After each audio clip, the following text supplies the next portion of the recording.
ఉదయకాల ప్రార్థన. సర్వోన్నతుడా, సకల సృష్టికి కారణభూతుడా, అత్యున్నతుడా, మీకే స్తోత్రాలు నాయనా, స్తుతులు వందనాలు చెల్లిస్తున్నాం ప్రభువా. గడిచిపోయినటువంటి రాత్రి అంతను కూడా మమ్మల్ని రక్షించారు, కాపాడారు, భద్రపరిచారు తండ్రి. మీకు స్తోత్రాలు తండ్రి.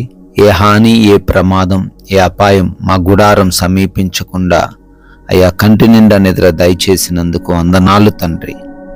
ఈ యొక్క నూతనమైన దినాన్ని, ప్రశస్తమైన రోజుని మా జీవితంలో తండ్రి మీరు అనుగ్రహించినందుకు, మీ కృపను బట్టి ఈ రోజున మమ్మల్ని జ్ఞాపకం చేసుకున్నందుకు మీకే కోట్లాది కోట్ల స్తుతి స్తోత్రాలు వందనాలు చెల్లిస్తున్నాం ప్రభువా.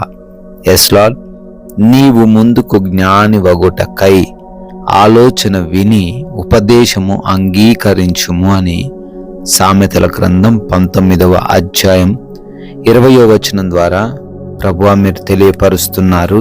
అవును ప్రభువా, మేము వినేవారిగా ఉండాలని, ఉపదేశాన్ని అంగీకరించేవారిగా ఉండాలని, వాక్యాన్ని త్రోసివేయకుండా వాక్య ప్రకారం జీవించినట్లయితే ఆ మాటలు మాకు ఖచ్చితంగా ఎప్పటికైనా ఉపయోగపడతాయని, మమ్మల్ని సమస్యల్లో నుంచి, ప్రమాదాల్లో నుంచి, కష్టాల్లో నుంచి, ఈ లోక సంబంధమైన మోసాల్లో నుంచి, అపవాది యొక్క తంత్రముల నుంచి అయినా మీ యొక్క ఉపదేశము మమ్మల్ని రక్షించగలదని ఈ రోజున ఈ ఉదయాన మాతో మాట్లాడుతున్నందుకు స్తోత్రాలు.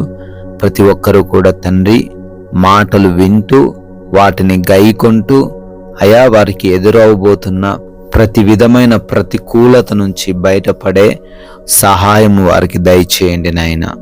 అయా ఈ రోజున ఈ ఉదయాన్నే లేవగానే ఈ ప్రార్థనలో ఏకీభవిస్తూ ఉన్న ప్రతి ఒక్క బిడ్డను కూడా దీవించి ఆశీర్వదించండి.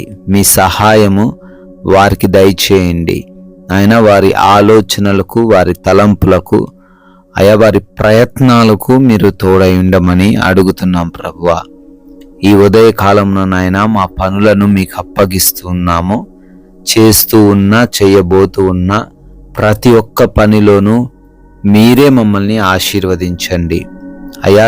కావలసిన జ్ఞానం, వివేచన, శారీరక శక్తిని ప్రభువా మీరే దయచేయండి అయా. నూతనమైన కార్యాలు ప్రారంభిస్తున్న ప్రతి బిడ్డను కూడా దీవించండి.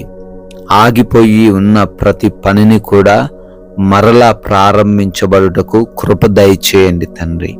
ప్రతి ఒక్కరిని కూడా వారి వారి పనులలో నూరంతలుగా ఆశీర్వదించమని ప్రార్థిస్తున్నాం తండ్రి. అయా, ప్రయాణాలను మీకు అప్పగిస్తున్నాము నా తండ్రి. ప్రతి ప్రయాణమును కూడా క్షేమముగా మార్చండి తండ్రి. ఏ బిడ్డకు ఏ అపాయము, ఏ ప్రమాదము, మార్గంలో వెళుతుండగా ఏ సమస్య రాకుండా మీరే ప్రతి ఒక్కరిని భద్రపరచండి. క్షేమ రీతిన వారి ప్రయాణము సాగి మరలా సురక్షితముగా గమ్యాలకు, గృహములకు చేరబడే కృప దయచేయండి నాయన. అదే విధంగా హాస్పిటల్స్కి వెళ్తున్నారు నాయన. రిపోర్ట్స్, చెకప్స్, ఆపరేషన్స్ అన్నిటినీ మీకు అప్పగిస్తున్నాము.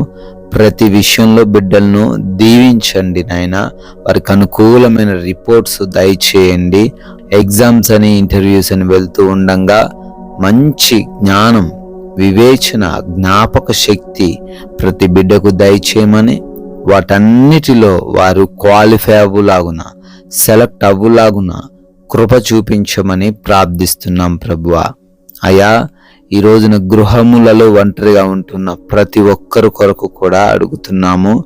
వృద్ధులు, చిన్న బిడ్డలు, యవన బిడ్డలు, గృహిణీలు అయినా వీరందరికీ మీ కంచె కాపుదల దయచేయండి.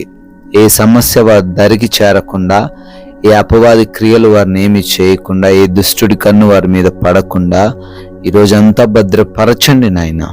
అదే విధముగా ఎవరికి ఏ లోటు, ఏ లేమి, ఏ బలహీనత, ఎటువంటి అనారోగ్య సమస్యలు, ఎటువంటి ఆర్థిక ఇబ్బందులు ఏవి ఈరోజు లేకుండా ప్రతి ఒక్కరికి కూడా సమృద్ధిని దయచేయండి, ఆశీర్వదించండి, అభివృద్ధి పరచండి తండ్రి. నాయనా, ఈ రోజున మా మాటలు, మా క్రియలు, మా ప్రవర్తన అన్నిటినీ మీకు అప్పగిస్తున్నాం. మీ నామానికి మహిమకరంగా మేము నడుచుకున్నటకు సహాయము దయచేయండి. మంచి సాక్ష్యం కలిగి ఉండుటకు కృప చూపించండి. ఎవరితో ఎటువంటి విభేదాలు, మనస్పర్ధలు, గొడవలు ఏవి లేకుండా ప్రశాంతమైన జీవితాలు ప్రతి బిడ్డకు దయచేయమని, అపవాది చిక్కుల్లో పడిపోకుండా, ఈ లోక ఆకర్షణల్లో పడిపోకుండా, ఎవరి చేతిలో మోసపోకుండా ప్రతి బిడ్డను కూడా ఈ రోజున మీ యొక్క వాక్య జ్ఞానము ద్వారా నింపమని, అయా మీ కృపను బట్టి బర్త్డేలు, యానివర్సరీలు సెలబ్రేట్ చేసుకుంటున్నారు, వారందరినీ దీవించండి, వారి కుటుంబాలను ఆశీర్వదించండి.